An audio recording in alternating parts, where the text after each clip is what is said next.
Apakah keturunan Rasulullah SAW terputus? Bila tidak, siapa dan di mana keturunan Rasulullah SAW dan siapakah wali songo yang ada di Indonesia dan siapa para habib yang terdapat di Yaman atau Indonesia dan lain-lain?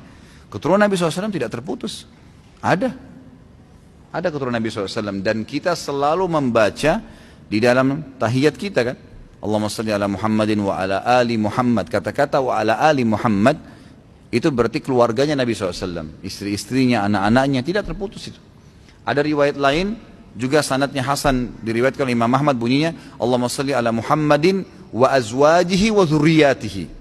Ya Allah berikanlah salam dan salawat kepada Nabi SAW dan istri-istrinya juga keturunannya. Jadi keturunan Nabi tidak terputus, memang ada. Hadis tentang Imam Mahdi yang akan keluar di akhir zaman, kata Nabi SAW, akan keluar dari keturunanku, gitu kan? Begitu.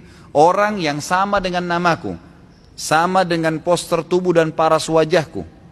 Kata sebagian ulama hadis dari turunan Hasan radhiyallahu anhu. Sama mukanya Nabi, sama kulitnya, sama namanya Muhammad bin Abdullah, tapi tidak sama dengan akhlakku. Karena mungkin tidak mungkin sama dengan akhlak Nabi SAW.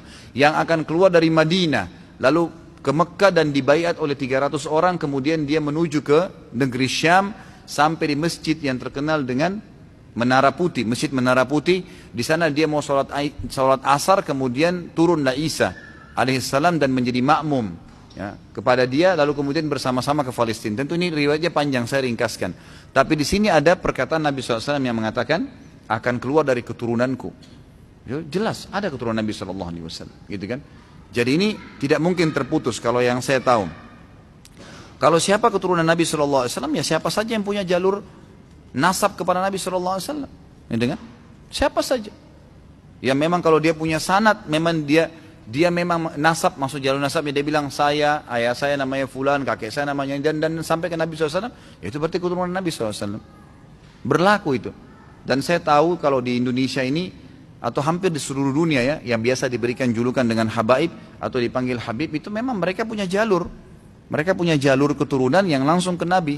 Menurut bahasa yang saya tahu dari teman-teman ini, itu memang sudah ditulis, memang dijaga jalur nasabnya. Kalau memang betul ya berarti mereka keturunan Nabi SAW. Dan itu tidak dipungkiri. Ya, mau di Yaman, mau di Indonesia, mau dimanapun, karena memang Nabi SAW masih kan ada keturunannya. Ya, kan? Ada keturunannya. Cuma ini mumpung kan ada pertanyaan seperti ini, saya ingin mengirim risalah saya dan melalui ceramah ini mudah-mudahan Allah ikhlaskan niat kita kepada para habaib, para saudara-saudara kita yang mengaku turunan Nabi SAW.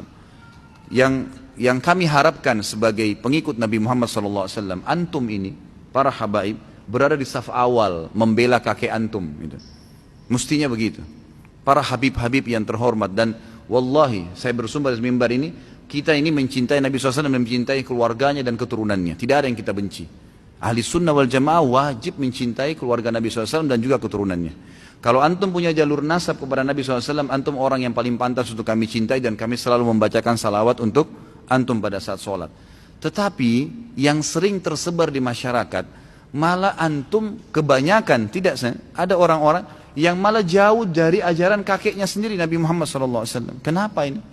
Mestinya antum berada di saf awal, bukan malah orang-orang yang jauh dari keturunan Nabi SAW. Mestinya antum yang berada di saf-saf awal, membela, mempertahankan kemurnian sunnah kakek kalian, Nabi Muhammad SAW. Ini enggak kita temukan, banyak orang-orang yang bukan dari keturunan Nabi SAW mempertahankan kemurnian. Rasulullah kerjain, kita kerjain, tidak dikerjain, kita tidak kerjain. Datang orang yang mengaku habib ini lalu melawan nih. Seakan-akan, kamu ini ngarang-ngarang. Kami punya madhab sendiri. Ini kenapa akhi? Ya, itu. Maka risalah yang saya sampaikan, semoga Allah ya memuliakan kita semua dan termasuk turunan Nabi SAW, karena kita wajib mencintai mereka, dan justru karena kita cinta kepada mereka kita sampaikan ini. Mestinya antum yang berada di saf pertama, ikhwani. Mestinya antum yang berada pertama, wahai akhwati, yang dipanggil habaib, yang dipanggil syarifah. Ini semua mestinya ada di saf-saf awal membela ajaran kakek kalian. Jangan lagi malah antum yang menjadi pentolan Syiah, yang mencaci maki istri Nabi, istri kakeknya dicaci maki kok diterima, gitu kan? Yang mengkafirkan para sahabat Nabi, orang-orang yang menjadi sahabat. Kalau antum sendiri bersahabat dengan orang-orang, kemudian sahabat antum dicelah, berarti sebenarnya antum juga lagi dicelah, antum salah pilih teman dong, gitu kan? Mestinya harus kita ini, antum ini harus yang di saf pertama, yang membela itu, Semua sahabat Nabi, semua istri Nabi harusnya dibela. Nggak bisa. Itu istri kakak kami dan ummahatil mu'minin. Allah sebutkan dalam Al-Quran begini. Para sahabat Nabi Allah ridho kepada mereka. Mestinya antum yang pertama. Kami ini mendukung itu. Mestinya kan begitu. Jadi ini semestinya memang sampai kepada para habaib kita yang tentunya kita mencintai mereka karena diperintahkan dalam agama kita. Allahu alam. Itu yang saya ketahui. Kalau masalah Wali Songo ini saya nggak tahu terus terang. Ya. Saya tidak terlalu banyak membaca sejarah tentang mereka. Saya cuma tahu mereka adalah dai-dai. Allahu alam apakah memang mereka itu dari turunan Nabi SAW juga saya tidak tahu. Ya, mungkin antum bisa kembali kepada teman-teman dai dan ustadz yang lebih memahami masalah itu.